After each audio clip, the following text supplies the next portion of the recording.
지금 이제 후 삼국 통일의 과정까지 지난 시간에 공부를 했죠.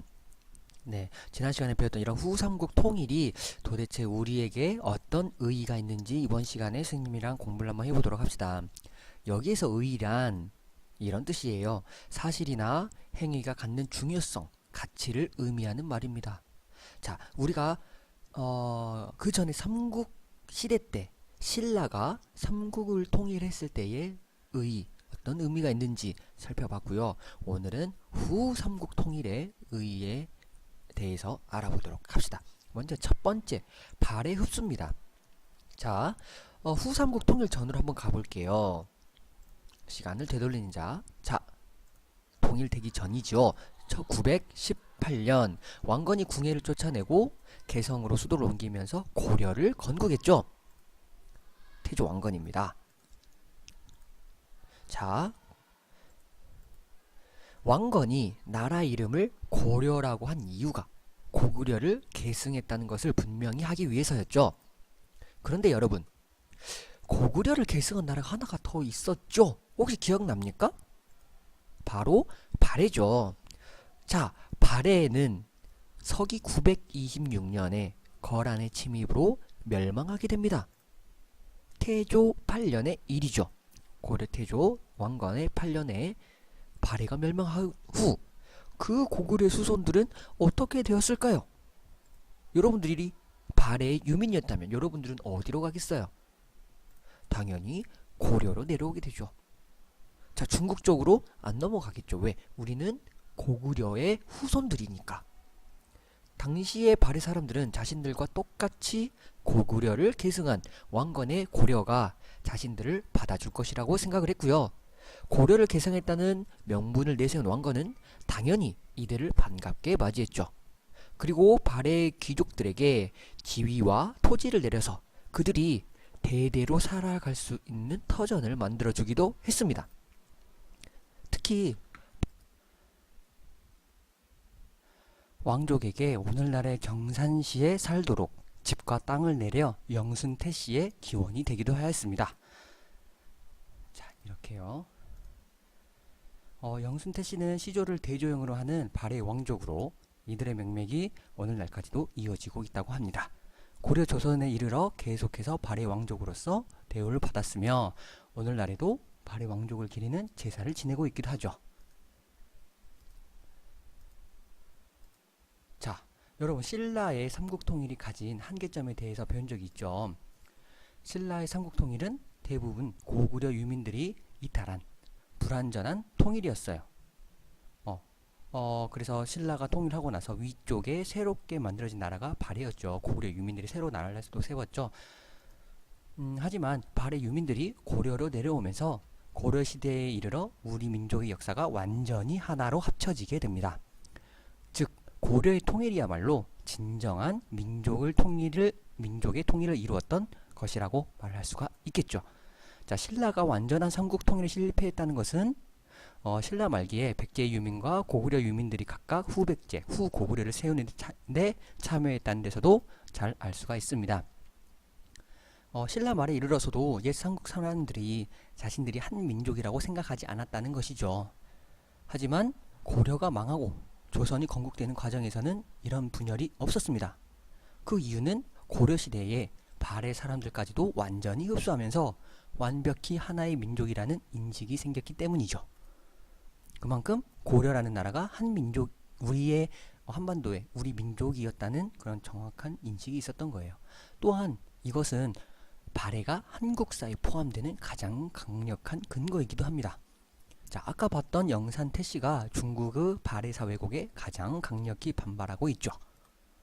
자, 영상은 선생님하고 수업 시간에 볼게요. 당시에 넘어온 발해 사람이 약 15에서 20만 명 정도로 추정이 되는데요.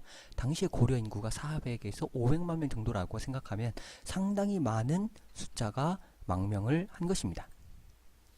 인구의 5천만이 오늘날로 치면 250만 명 인구가 한꺼번에 내려온 셈이 되는 거죠.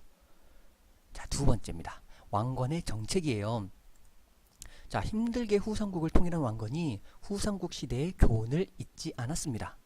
후삼국 시대가 생겨난 원인이 크게 수도에 사는 귀족들이 권력 독점으로 인해서 불만이 생겼고요. 과중한 세금으로 인해서 농민들도 부담을 가졌고요. 신라의 삼국 민족 융합에 대한 정책이 실패했다는 것을 알 수가 있죠. 그래서 지방 호족들이 세력을 강화하게 되었고요.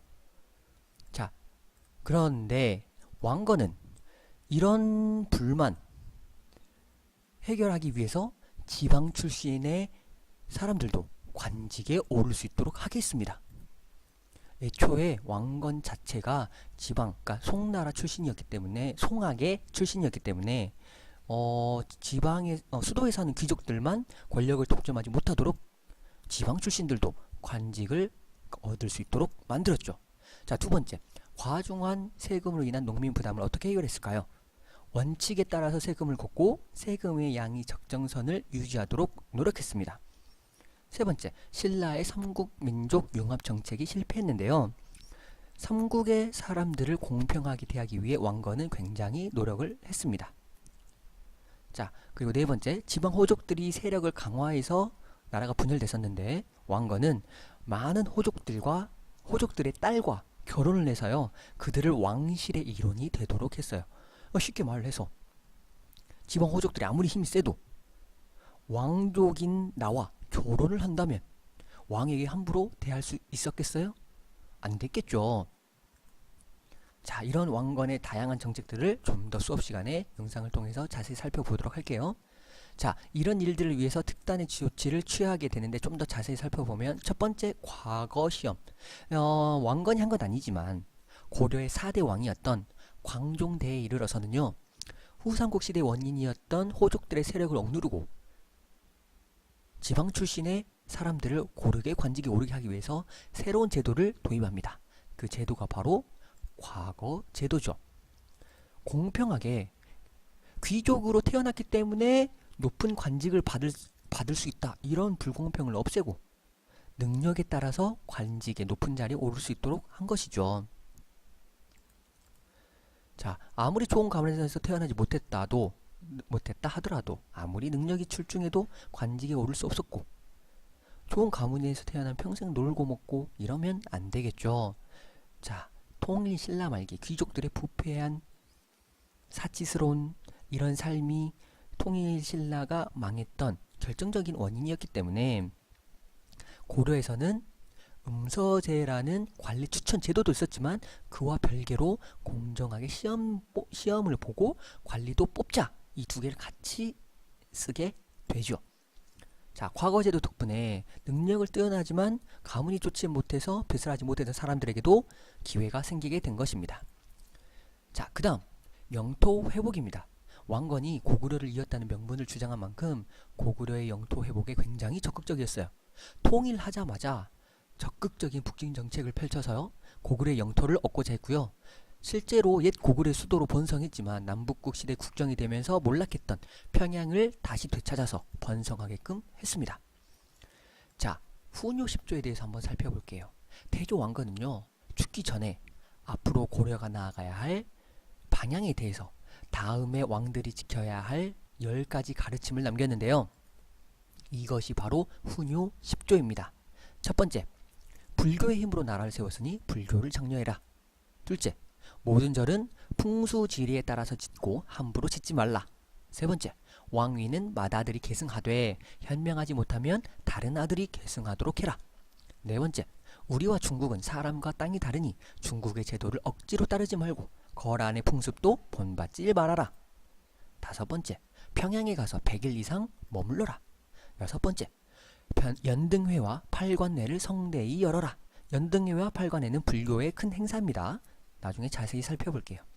자, 네 번째에 발해를 멸망시킨 거란을 적대할 것을 지시했죠.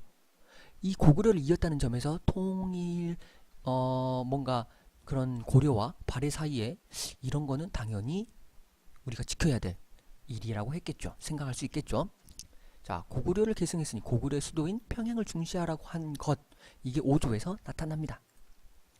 자, 이상으로 선생님과 함께 후삼국 통일의 의의를 살펴봤습니다. 오늘 선생님과 공부했던 내용 중 핵심 단어 10가지를 꼭 찾아서 정리해오기 바랍니다.